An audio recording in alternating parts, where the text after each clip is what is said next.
El atentado contra el exministro Fernando Londoño Hoyos ha suscitado múltiples teorías por la cantidad de hechos que sucedían simultáneamente el 15 de mayo. Se habla de que el bombazo lo pusieron las FARC para rechazar el inicio de la implementación del TLC. También se dice que fueron fuerzas de extrema derecha para evitar que el marco jurídico para la paz continuara su avance en el Congreso. El día de la explosión cursaba su sexto debate. Finalmente se especula que se trató de una alianza entre paramilitares y guerrilla para desestabilizar al Estado. En cuanto al marco jurídico para la paz, Álvaro Uribe se ha opuesto porque considera una afrenta para la democracia que los guerrilleros que se desmovilicen y entreguen las armas puedan hacer política. Miguel Vivanco, por su parte, se opone a los beneficios jurídicos que se le otorgan a los actores del conflicto, incluidos los militares, puesto que teme que los procesos por falsos positivos queden impunes. En síntesis, si el bombazo fue para frustrar una salida política al conflicto armado por medio del marco jurídico para la paz, se demostraría que hay un sector interesado en perpetuar la guerra. Acabar con la jerarquía que viene desde el gobierno de Uribe. Aquí se puede estar orquestando que la ultraderecha está organizando esas acciones violentas. Muy seguramente desestabilizar al gobierno y generar terror en la población de Bogotá. Pienso que fue una manera de advertencia de que todavía el país está condenado al terrorismo y que igual la inseguridad en el país sigue.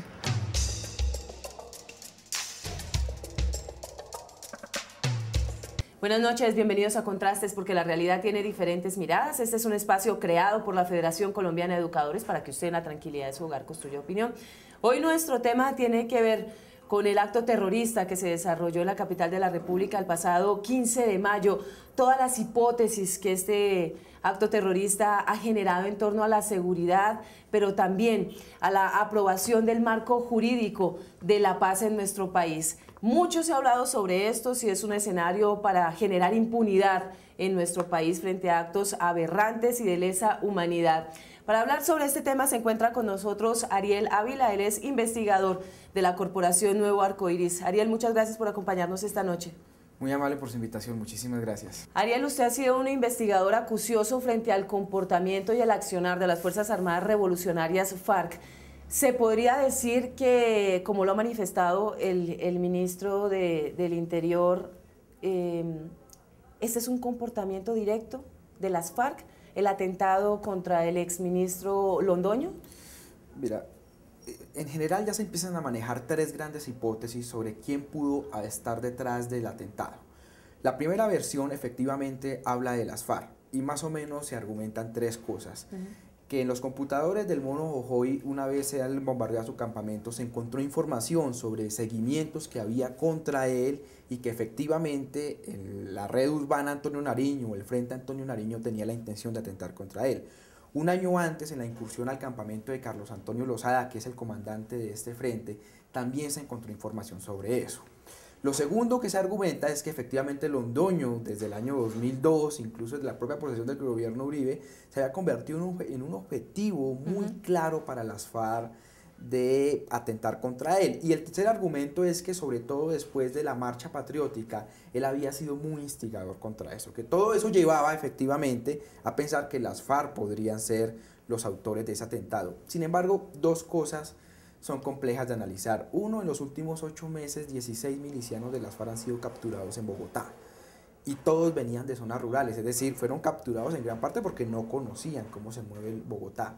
Y lo segundo es que después del bombardeo, hace apenas un mes y medio, a un campamento en Vista Hermosa Meta, del Frente 27, donde murieron más de una treintena de guerrilleros que tenían la intención de incursionar en Cundinamarca, pues como que esos planes se desbarataron. Pero esa es una opción. La siguiente opción habla sobre los urabeños. Efectivamente, después del paro armado que ellos hicieron, que Santa Marta, el 4 de enero, se empezó a conocer información, tanto en Santa Marta, pero sobre todo en Medellín y en el Urabá, sobre la posibilidad de que ellos enviaran una pequeña estructura de 20, 30 personas a Bogotá para intentar alterar y hacer todo tipo de acciones como este atentado, para obligar al gobierno nacional a una negociación. Eso era lo que se estaba hablando. Esa también es una posibilidad. De hecho, hace el jueves pasado, de la semana pasada, en el terminal de Bogotá fue capturado el jefe financiero del Magdalena Medio de los Urabeños.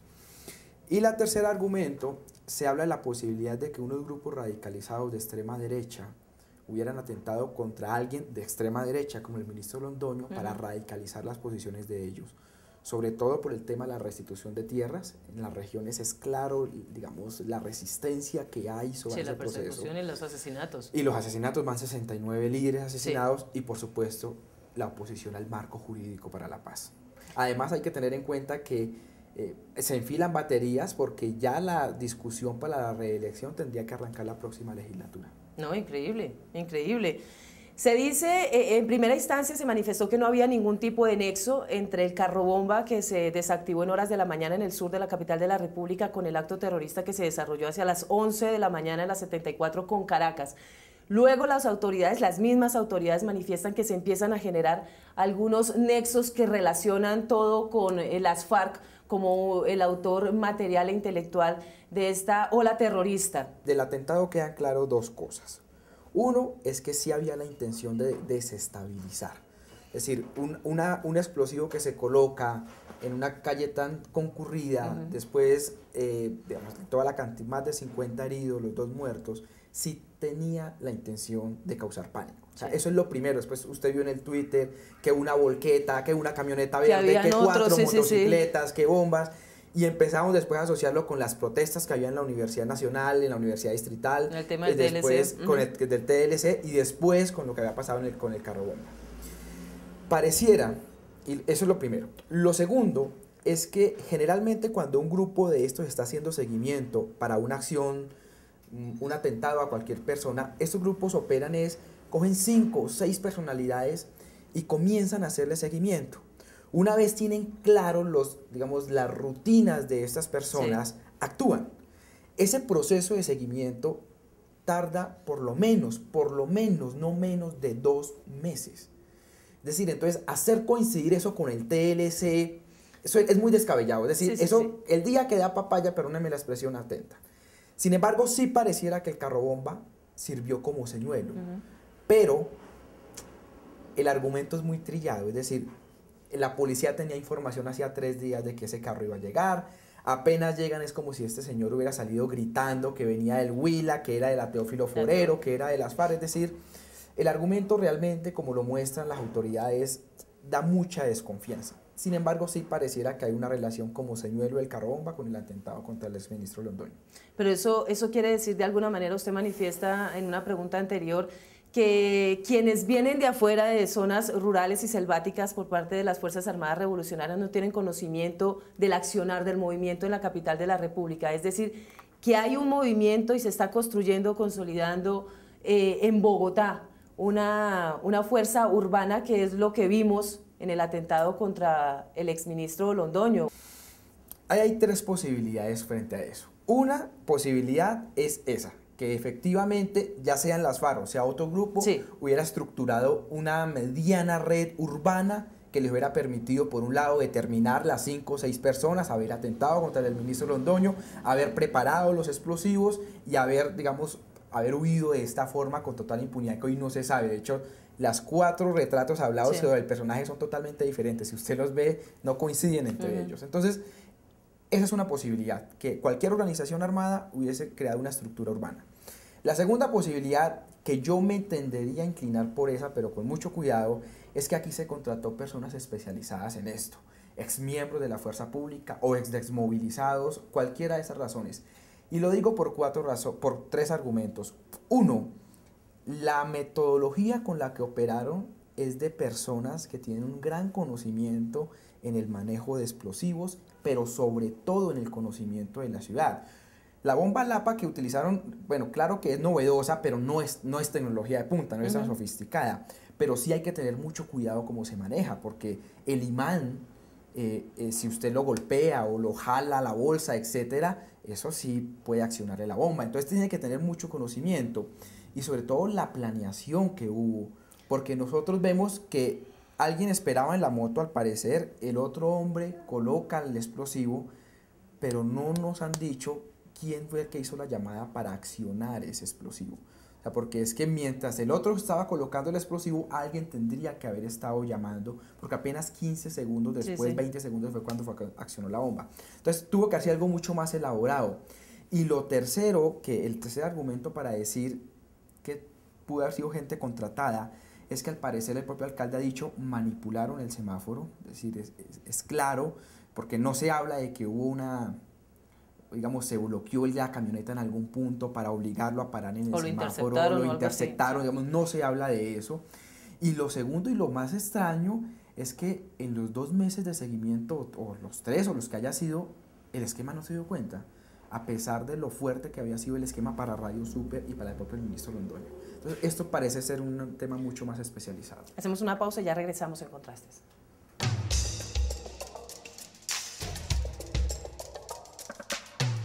Radio Revista Encuentro. Programa institucional de FECODE. Encuentro. Sindicalismo, arte, cultura, actualidad, tecnología, pedagogía, educación. Encuentro. Las expresiones de vida con que se construye Colombia tienen un punto semanal de encuentro. Todos los sábados a las 7:30 de la mañana por Colmundo Radio.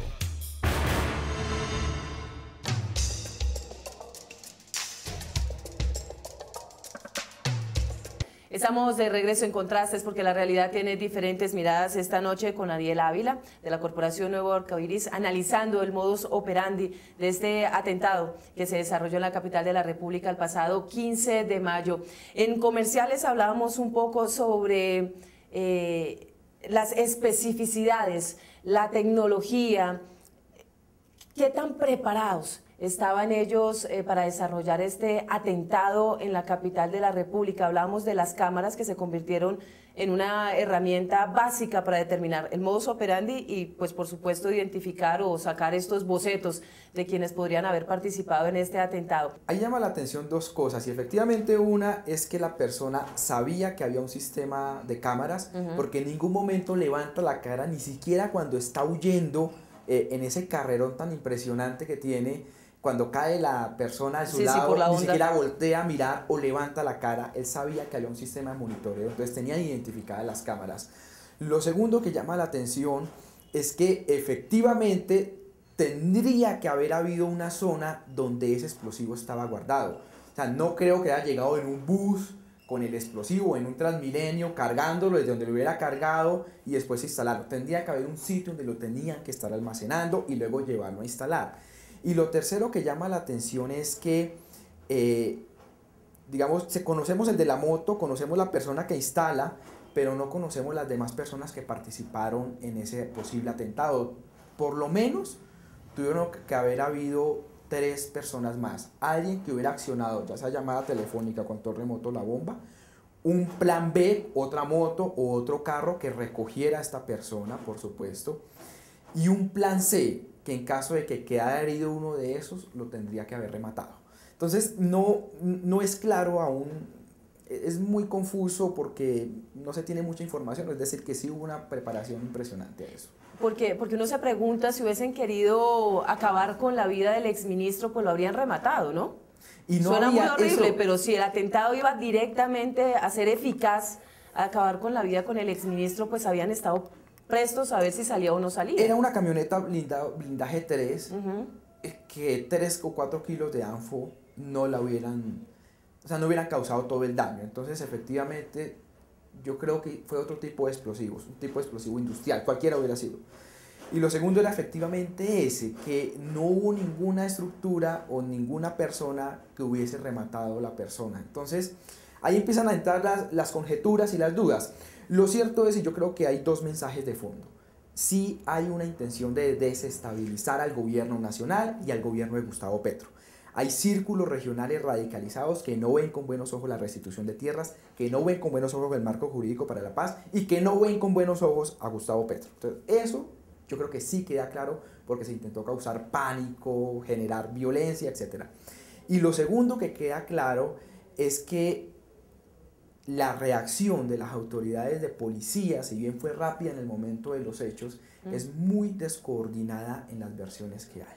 Es decir, el cuento del carro bomba, como lo narran, el general Martínez muy apresuradamente por encima del general Naranjo, sale, pues pareciera ser una más imprudencia que cualquier otra cosa, y nuevamente que se está utilizando este atentado como una estrategia política, sobre todo por el expresidente Uribe.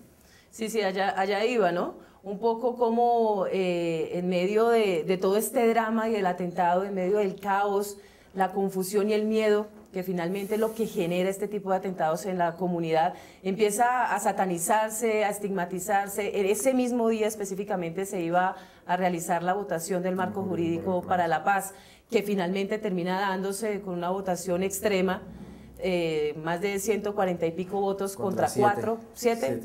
Así que la cosa fue abrumadora y sale el expresidente después de visitar al exministro hablando sobre un gobierno burocrático que le está haciendo el favor a quienes atentan contra la seguridad nacional, habla de un marco para la paz que va a ser benevolente con quienes hacen los atentados y luego le darán un paso para que estén en el Congreso legislando. Es una cosa muy confusa que uno diría, en medio de la confusión y el drama de un atentado, lo que se pide es unidad y coherencia política y no aprovechar el momento para hacer más política, ¿no? Y una cosa, mire el caso de Londres. Londres es la ciudad más vigilada del mundo. Tiene una cámara a cada cuadra, más de 3.000 cámaras en toda la ciudad. Y aún así en 2005, 4 terroristas en 4 puntos diferentes le dieron al sistema de transporte masivo, que es la ciudad más vigilada. O sea, lo que uno ve es que cualquier ciudad del mundo es vulnerable a estos ataques. Por supuesto. A esto aquí no se salva nadie. Claro, siempre hay espacio para mejorar, para usted reducir esos riesgos. Pero cualquier ciudad es vulnerable, más aún Bogotá, que está rodeada de complejidades como Casanare, como el Meta, como todo en general los llanos orientales, el eje cafetero, con tanta violencia, con tanto manejo de armas, con tanto manejo de explosivos. Entonces, lo primero es que efectivamente esto no depende ni de gobierno ni de tendencias políticas, sino que cualquier ciudad es vulnerable. Y lo segundo es que efectivamente hay una estrategia política, sobre todo electoral, de parte de lo que se llama uribistas para 2 temas. Uno, lograr que el debate en el 2014 sea o gire otra vez todo en torno a la seguridad. O sea, volver aquella al tema de desarrollo, el tema de gobernabilidad, el tema de democracia, el tema internacional, quede a un lado y llevarlo todo a tema de seguridad. Y la segunda estrategia es nuevamente posicionar algunos líderes del uribismo, sobre el propio expresidente Uribe ayer que la vez pasada en la entrevista decía que él quería volver a la política, entonces volver a posicionar ese tipo de lenguaje. Lo cierto, más allá de las conjeturas que uno puede hacer, lo cierto es que sí hay una estrategia política para utilizar este atentado como estrategia electoral. Todas las amenazas que han venido recibiendo los líderes en materia de derechos humanos, las que han venido recibiendo el alcalde mayor de Bogotá y demás funcionarios y personas que vienen defendiendo todo el entorno de las tierras, ¿está relacionado ese tipo de amenazas con lo que se desarrolló en Bogotá? Con el Yo atentado? creería que sí. Por eso la hipótesis de que hay una desinstitucionalización, o sea, una necesidad de causar impacto institucional, cobra importancia por 2 razones. Primero, porque Iván Cepeda, de hecho, yo hablé con él, él mismo manifestó que un exmilitar lo había ido a buscar y le había dicho que había un grupo de exmilitares, muchos de ellos sancionados en todo el tema del baile rojo y la guerra sucia, que estaban buscando impactar ya sea a Iván Cepeda, Piedad Córdoba y el propio alcalde Gustavo Petro, para desestabilizar. Eso fue 2 semanas antes del atentado al exministro Londoño. Y después usted conoce, incluso una semana antes y después del atentado, que nuevamente hay amenazas contra Piedad Córdoba y contra Gustavo Petro. Es decir, sí hay una estrategia de desestabilizar esto, o sea, yo creo. Más allá de que si es coordinado o no, esa es otra discusión, pero sí se quiere desestabilizar. Y lo segundo, y que eso es lo que llama la atención, es que como en Bogotá no habían volvido a ocurrir atentados, muchos de los esquemas de seguridad de muchas ONGs, de líderes políticos, se habían relajado, incluso los habían empezado a quitar algunas personas del esquema bajo el presupuesto de que ya en Bogotá no pasaba nada. Y yo creo que esas discusiones del marco jurídico para la paz, de la restitución de tierras, de la ley de regalías, muestran que todo el país tiene unas complejidades muy grandes para resolver. Una pausa y ya regresamos, Ariel.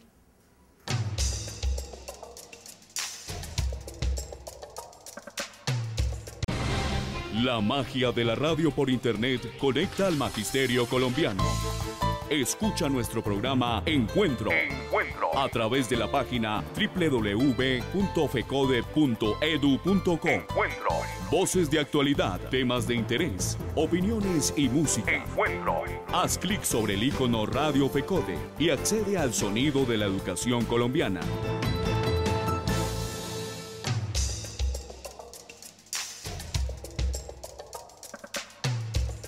Ariel, ¿cuáles son esos artículos, esos elementos que vienen en el marco jurídico que pasaron de Cámara de manera abrumadora, casi que a pupitrazo fue aprobado, y pasan ahora a Senado, a debate?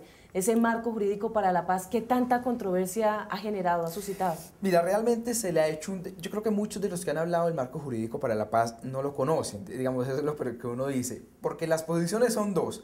Una es la del expresidente Uribe, que dice lo que usted ya me ha dicho que él dijo, pues, que van a ir al Congreso a legislar, que va a haber impunidad, que eso, mejor dicho, pues es el acabose. Al otro lado incluso están las izquierdas radicales que dicen ese marco jurídico para la paz no es nada, o sea, ahí no hay un tema claro de garantías, de paz, ni nada. Es un marco, el proyecto como tal tiene dos caras. Uno es que por supuesto relaja, suaviza la legislación que había en contra de las negociaciones de paz, que se creó sobre todo bajo la primera administración de Uribe. Se sabe que por constitución, por acto legislativo, se bloqueó cualquier posibilidad de paz. El marco jurídico lo que hace es abrirla. Entonces dice, creo que en la primera parte, en un artículo dice que de ahora en adelante el gobierno nacional podría tener la potestad de iniciar conversaciones y diálogos de paz. Y en la otra parte, ya es que es la última parte, lo que dice el marco jurídico, como en 8 o 10 digamos, artículos, es que efectivamente se tendrían que dar algunas garantías jurídicas para estas personas y políticas que decían negociar. Más o menos lo que en el marco, esa segunda parte es la que más controversia genera. Pero yo quiero decir ahí dos cositas. Uno, Colombia necesita una legislación para la paz.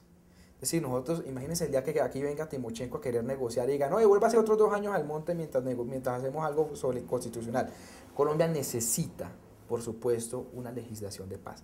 Y lo segundo, y lo más importante, todo proceso de paz, yo no conozco ninguno, todo proceso de paz requiere grados de impunidad, es decir, condenas pequeñas o reducción de condenas, porque pues eso se está haciendo la paz. Entonces, unas garantías jurídicas, que se llaman garantías jurídicas o reducción de penas, yo no lo veo tan problemático.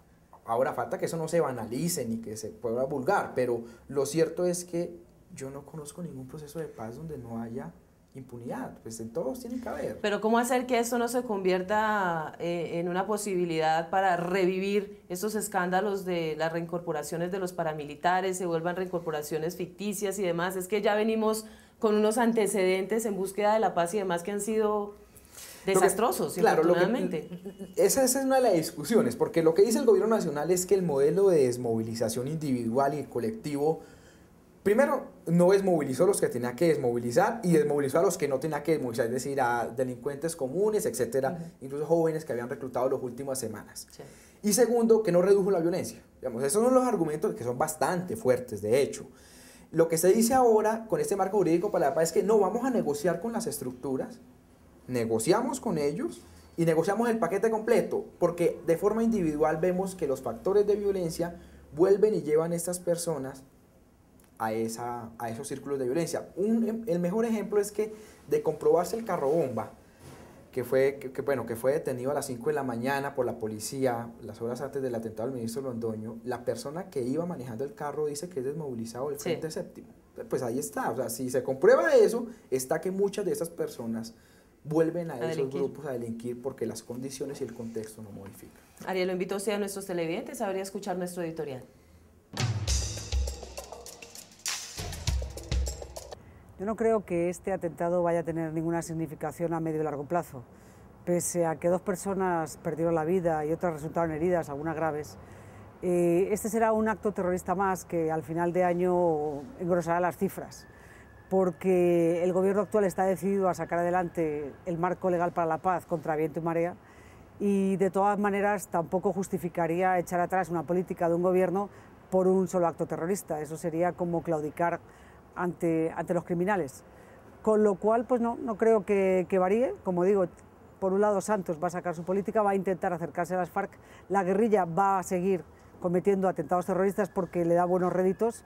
Cada vez que la gente se siente amenazada, hay una presión de alguna manera para llegar a un acuerdo de paz, y ellos sienten también que llegarán más fuertes a la mesa de negociación. Entonces no creo que va a haber algún acto terrorista de vez en cuando. Tampoco esto es el principio de una oleada terrible, tampoco.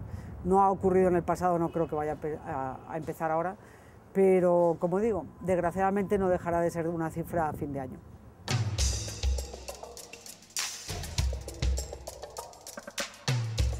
Ariel, vamos a revivir esos momentos que los colombianos no quisiéramos acordarnos del terrorismo en nuestras ciudades. Mire, esa es una muy buena pregunta. Yo creo que Colombia no puede revivir tres cosas. Uno, la impunidad con la que han pasado todos los magnicidios. Álvaro Gómez está impune, Antequera está impune, Manuel Cepeda está impune, Bernardo Hoyos está impune. O sea, todos los grandes magnicidios, a excepción de pronto del de Galán, que ya medio se sabe, todos los demás quedaron impunes. O sea, eso es una situación que hay que pedirle a la policía y a la fiscalía, que este atentado contra el ministro Londoño no quede igual. O sea, nos tienen que dar una razón y no les podemos decir, no vamos a vivir viejas épocas. Y llama la atención, digamos, eso fue a 2 cuadras de donde asesinaron a Álvaro Gómez, el atentado al exministro Londoño. Esa calle prácticamente uno puede decir que es maldita. Y con Álvaro Gómez fue una modalidad muy similar. No fue una bomba, pero sí efectivamente fue una planeación estratégica, eso sí. Y ya se sabe que lo de Álvaro Gómez además participaron exmiembros de las fuerzas militares y de policía. Lo segundo es que yo creo que tiene que haber y mejorar la inteligencia y la contrainteligencia de la policía, para al menos lograr mitigar, bajar hasta donde más se pueda dos cosas: la entrada de explosivos a las ciudades. Bogotá estaba relativamente blindada con explosivos. Aquí entraban armas, coca, todo, menos explosivos. Y al parecer eso se dañó ahorita. Y dos, habría que mejorar, evitar infiltraciones en los esquemas de seguridad, como ya lo vimos bajo la administración del presidente Uribe, a Pía Córdoba, a los magistrados de la Corte Suprema.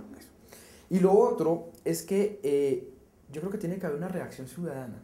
O sea, esto, yo no estoy de acuerdo con el exministro Londoño, no comparto sus opiniones, por supuesto me parecen unas opiniones totalmente ya que rayan con la locura, pero a pesar de eso uno no puede permitir que estos atentados sigan pasando.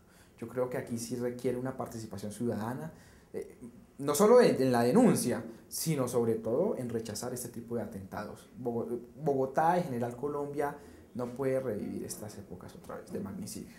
Este acto terrorista buscaba básicamente levantar el miedo, el terror, la angustia de la gente nuevamente a salir, a reincorporarse a la vida cotidiana, pero lo que vimos es que al día siguiente la gente se puso el chaleco de la valentía y el coraje y vamos para adelante nuevamente, que no sucedió en otros actos terroristas como el del Nogal, por ejemplo. Y el propio alcalde Gustavo Petro, que en eso sí lo apoyé muchísimo, fue que ya 1 hora después del atentado, 1:30, Transmilenio estaba funcionando. Es decir, la ciudad no se paraliza.